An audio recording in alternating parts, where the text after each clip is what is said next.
I'm Taissa Turner.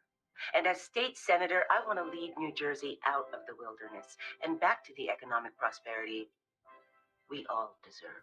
I'm Taissa Turner, and I approve. From our first introduction to Taissa Turner in the series Yellowjackets, she has presented herself as a strong, independent woman in her pursuit of the title of State Senator of New Jersey. She is introduced as, "You're the queer Kamala." Thank you. And Taissa navigates her campaign for state throughout season 1, finally clinching her competitor, Phil Bathurst, in the final hour.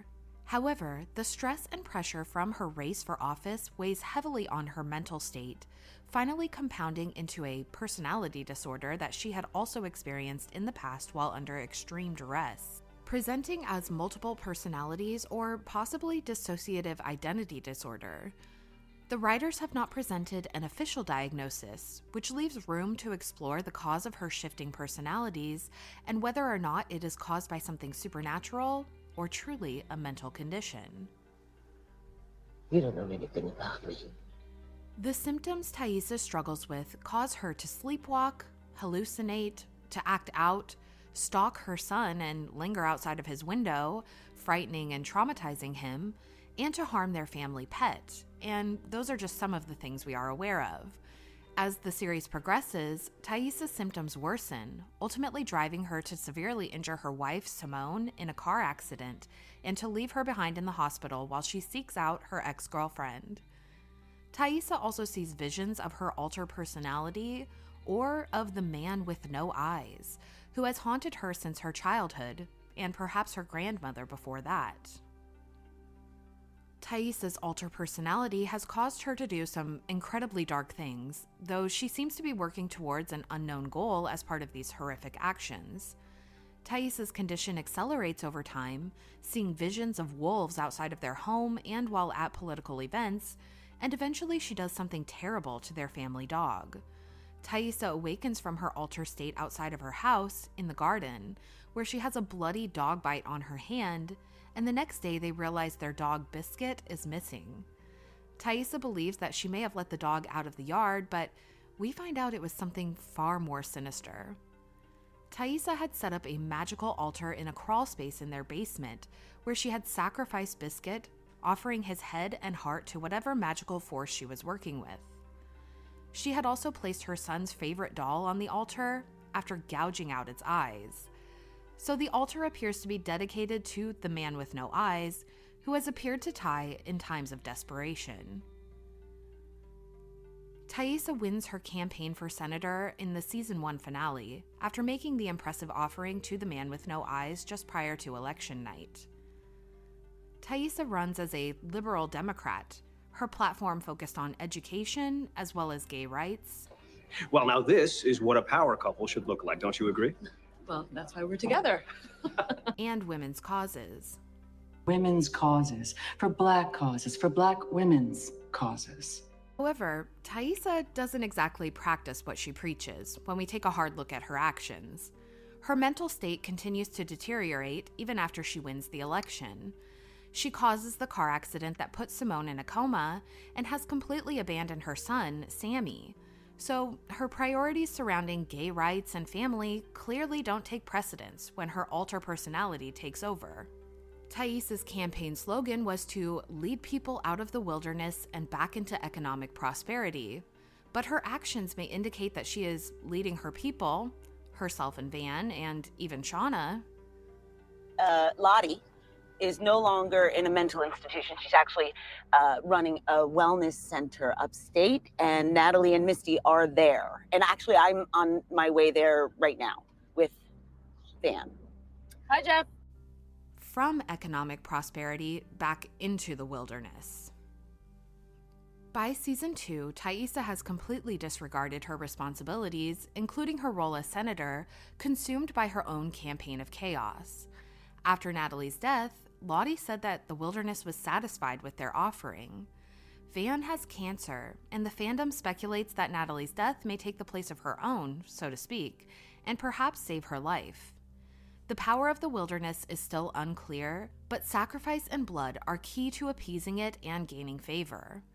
When Taissa sacrificed Biscuit, she won the election for Senate, which had seemed highly unlikely before. So, was it just good politics and the favor of the people? Or did Taissa's sacrifice gain her a magical advantage and garner her triumph? And will the death of Natalie, their queen, benefit the group at large with their own individual advantages? Senator Turner had barely won the election before leaving her post for her supernatural endeavors. She borrowed her assistant Bethany's car and inevitably abandoned it on the side of the highway in the middle of nowhere, with no gas in it, and some very incriminating documents. Will Bethany cover for Ty and her inexplicable behavior?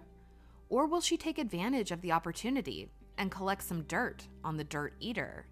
Will Ty have to answer for suddenly going MIA so soon after winning the election? Or will she simply go about her business as though everything were normal? Season 3 will have Taissa faced with the consequences of her actions, whether in her personal life or her political career. Taissa has presented some questionable behavior on several occasions, including forgetting her speech even with cue cards, resulting in her going completely off the rails.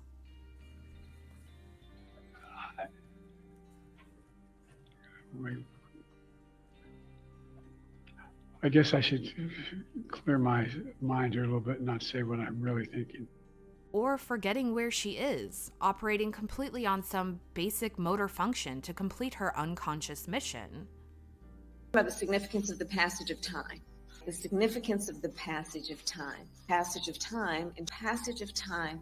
She has taken advantage and lied to her constituents by living a dishonest lifestyle. Though she preaches the importance of the modern family, in truth, she has kicked Simone and Sammy out of the house, cannot see her son, and ultimately abandoned them for her own personal desires and baser instincts. Taissa is very uncivilized, despite her desire to be a leader. This was also seen in her younger years on the soccer team or out in the wilderness, where Taissa is willing to display extremely dangerous behavior unconsciously. Taissa was willing to hurt Allie to teach her a lesson, and she was willing to risk her own life and the lives of her friends just to try and forge a path out of the wilderness. She failed in that effort and nearly killed Van in the process, over which she felt immense guilt. So her campaign slogan stating that she's even capable of leading people out of the wilderness is definitely an interesting choice, to say the least.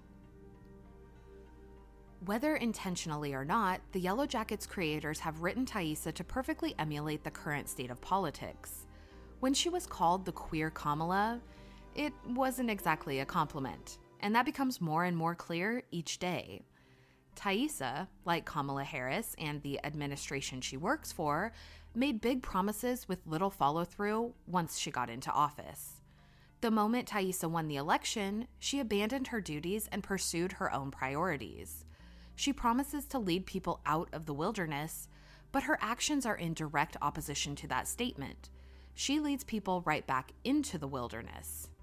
She is willing to hurt those around her and risk the lives of her followers, rather than to admit that she herself needs help for her fractured mental state.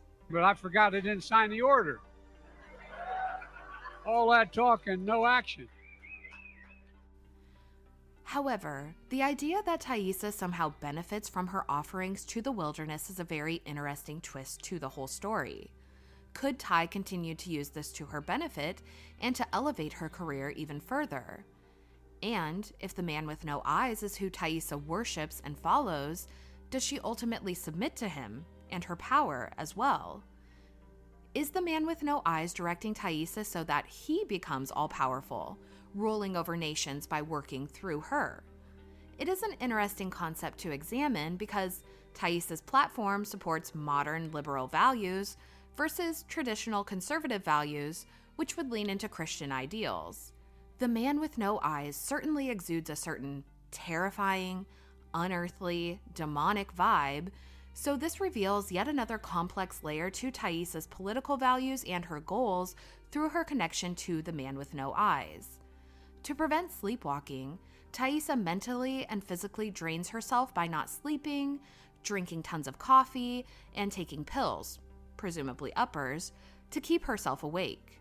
But the more she works to lock away her demons, the weaker she physically becomes, which makes her even more of a hollow shell, susceptible to the man with no eyes. His purpose in the series has not been made clear as of yet, but this may explain the internal battle of light and darkness, good versus evil, warring through Taissa's two personalities. And Lottie's sick. She isn't. Or if she is, then so are you. But these are just my thoughts, so let me know yours in the comments below. And be sure to hit the thumbs up, subscribe to the channel for more content like this, and don't vote for Joe Biden. Thank you all so much for watching, and we'll see you in the next one. Bye. Well, we've been binging Yellowjackets. Oh. It's really, it's kind of difficult to watch though. Okay. Because it has cannibalism in it. I'll perfectly calibrate my tone as I tell you to go fuck yourself. We want natural. We want Kennedys.